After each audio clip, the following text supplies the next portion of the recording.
Good morning, MDUMC. It's Pastor Colin with your daily word.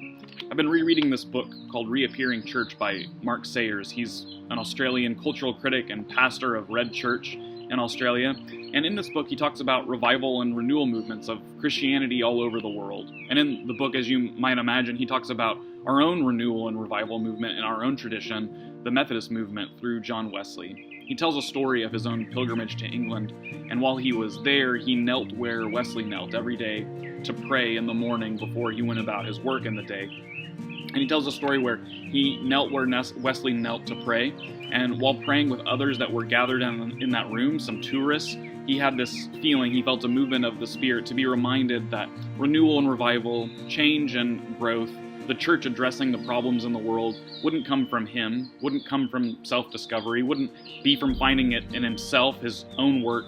What would be to sing God's song, to be reminded of what God was saying to the world, to be reminded of what God was doing in the world and ask how he can participate in it. And he says this: Wesley's great achievement was not that he sang his own song, but that he rediscovered God's song and sang it afresh over a newly emerging landscape. Mark had no idea when he wrote this book that we would find ourselves in a newly emerging landscape. How is the church to address the situation we're in now?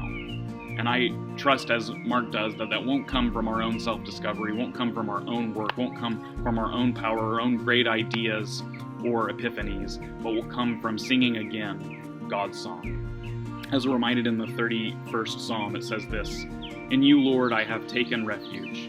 Let me never be put to shame. Deliver me in your righteousness. Turn your ear to me.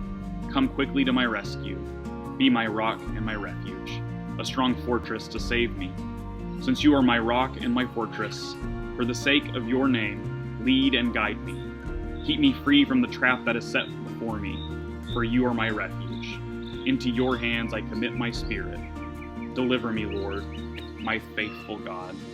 So may we as a people commit ourselves to God, to sing his song, to spread his good news to the world, not of our own work, not of our own ideas, but what God has been saying all along in Jesus Christ.